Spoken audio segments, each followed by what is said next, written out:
জাতিসংঘের জবাব চাই। আমার ভাই বলল কেন? আমার ভাই বলল কেন? জাতিসংঘের জবাব চাই।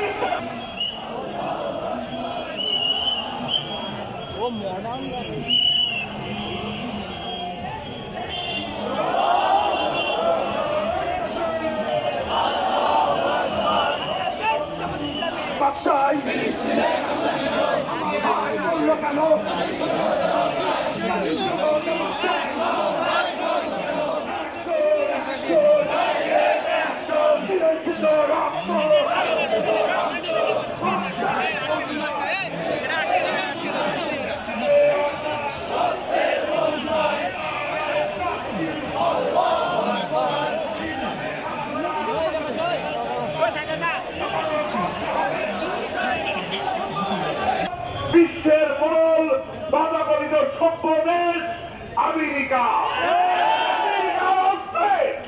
সেই বাংলা ট্রাম্পের নির্দেশে সহায়তায় নেতানিয়াহু কাজাই মধ্যপ্রাচ্যের ফিলিস্তিনকে আগে ধুলোর সঙ্গে মিটিয়ে দিতে চাচ্ছে। বিশ্বের বিবেকবান মানুষ আজকে বিশ্বের হতবাক যারা সভ্যতার দাবি করে, মানবতার ফেরিওয়ালা বলে দাবি করে, তাদের অস্ত্র দিয়ে বিশ্বের কোন আইনে নাই যুদ্ধ চলাকালীন অবস্থায় নিরাপরাধ সাধারণ মানুষ, শিশু এবং নারীকে হত্যা করা যায়। আপনারা জানেন 2023 সালের অক্টোবরে ইসরায়েল এই যুদ্ধ শুরু করে। এরপর 24 সালে বিদায় ধ্বংসস্তূপ চালায়।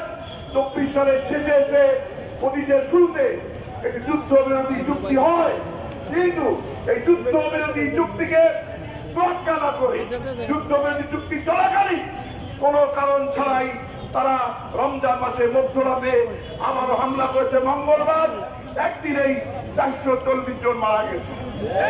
তাদের মতো 89 জন নাই আর 174 জন বাচ্চা শিশু। এই কলঙ্ক, এই বিভৎসতা সভ্যতার জন্য বিরাট একটা অপরাধ বলে আমরা মনে করি। সভ্যতার কলঙ্ক এই ইসরায়েলি ইহুদিবাদী জাহানবাদী শক্তিকে আজকে সারা বিশ্বের বিবেকবান মানুষ তাদের প্রতিরোধে এগিয়ে আসা উচিত। আমি করছি অবিলম্বে এই তাণ্ডব, এই বর্বরতা, এই নৃশংসতা বন্ধ করতে হবে। ভাই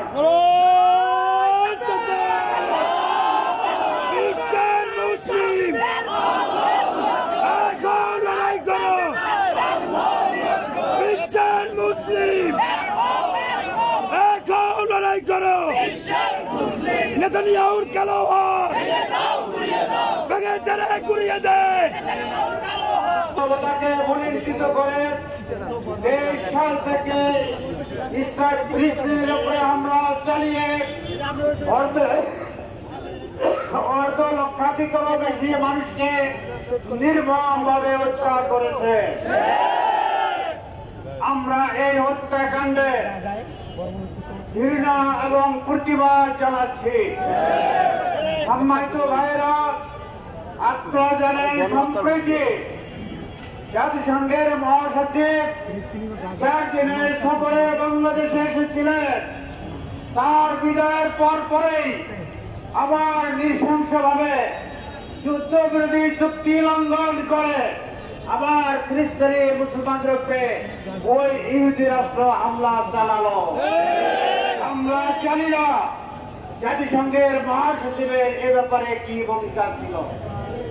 আমরা বলতে চাই, আমরা জাতিসংঘ মহাসচিবের কাছে জোর দাবি জানাচ্ছি, অনতিবিলম্বে জরুরি ভিত্তিতে নিরাপত্তা পরিষদের বৈঠক আহ্বান করে ইসরায়েলি রাষ্ট্রকে বিশ্বের শ্রেষ্ঠ সন্ত্রাসী রাষ্ট্র ঘোষণা করা হোক।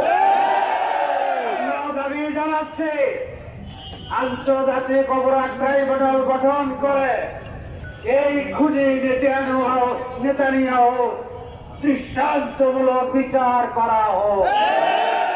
সম্মানিত ভাইরা,